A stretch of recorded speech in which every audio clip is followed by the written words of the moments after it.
bugun aytadigan insightimdan keyin siz bozorni boshqa nazar bilan ko'rish boshlaysiz. Faqat buni haqiqatdan ham ishlashiga ishonch hosil qilish uchun buni o'tmishda ishlaganligi haqida ko'nikma hosil qilishingiz kerak bo'ladi. Buni tekshirib, haqiqatdan ham men aytayotgan vaziyatlar bozorda bo'lganligiga siz o'zingiz amin bo'lishingiz kerak. Undan keyingina siz bu aytadigan insight'im bozorda ishlashligini ko'rasiz va bugunning o'zida biz xudo xohlasa bozorda yaxshi o'zgarishni ko'ramiz. Buning uchun bizga kechagi va oldingi bozor ma'lumotlari kerak bo'ladi. Grafikimni ochaman va sraz analiz qilish boshlaymiz. Grafikda nima ko'ryapmiz? Grafikda oxirgi bir necha kun davomida mana aynan oxirgi soatda katta impuls bo'lib o'tyapti. Oxirgi soatda katta impuls bo'lib o'tyapti. Mana shularni o'zi har doim birinchi signal bo'ladi.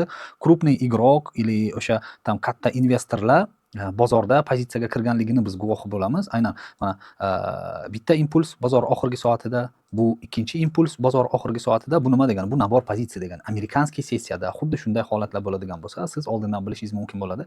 Kimdir bozorga katta kurs bilan kiryapti va o'sha любой retest bo'ladigan bo'lsa, mana shu haftani minimumi shunga reaksiyani beryapti hozir. Shundan bugun biz katta impuls yuqoriga kutish ehtimolimiz bor.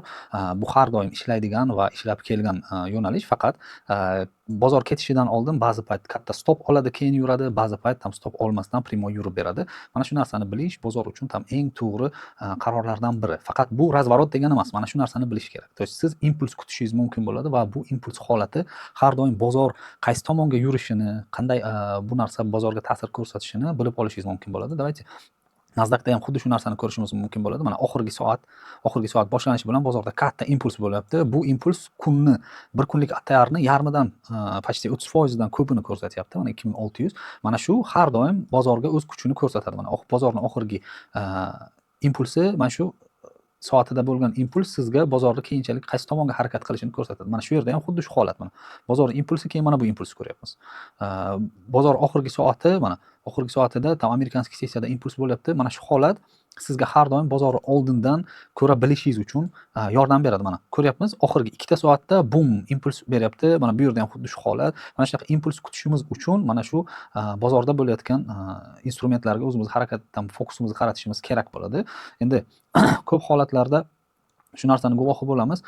Bozor oxirgi soatda yo avstraliyskiy sessiyada impuls ko'rsatadigan bo'lsa, aynan undan keyin biz bozorda konkretniy katta impuls ko'rish ehtimolimiz mumkin bo'ladi. Shuning uchun bozor tushib kelyapti va oxirgi bitta impuls ko'radigan bo'lsangiz, oxirgi 2 soatlik, 1 soatlik ham bizga yetarli. Mana bunaqa o'sishlarni ko'rishimiz mumkin bo'ladi. Avstraliyskiy sessiyada siz ko'radigan bo'lsangiz katta tushishni, bu ham kelajakda katta impuls bilan pastga tushamiz degani. Mana bu yerda ham katta impuls bilan biz pastga tushyapmiz. Buni o'zi ham konkretniy signal, что в ближайшее время мы пойдем вниз. Самое главное, bozor birinchi soati va oxirgi soati katta igroklar bozorga o'zini kuchini ko'rsatishini bildirib qo'yadi va istoriya повторяется. Bu narsani har doim kuzatib, tekshirib, tasdig'ini topganmiz. Shuning uchun harakat qilinglar, maksimalni bozordan o'z profitlaringizni olishni. Oxirgi 2 soatda katta impuls biz ko'ryapmiz. Обновление любой максимума, точка входа для продажи. И bu sotishlar haqida ko'p aytib o'tgandim. Razborlarimizda ham уровень hosil bo'ldi, уровень tasdiq bo'ldi, instrument ketdi pastga deb. Lekin bu уровень ishlashini biz mana bir necha kun oldin o'sha bozordan signalini olgandik. Bu tushishdan keyin, boshqa narsadan keyin hamma har xil fikrni aytishi mumkin. Lekin bozor oxirgi soatlarida bo'layotgan o'zgarishlar har doim o'z kuchini ko'rsatadi. Mana shu yerda ham Dow Jonesda ham xuddi shu holat bo'lyapti. Mana bozor oxirgi soatida impuls.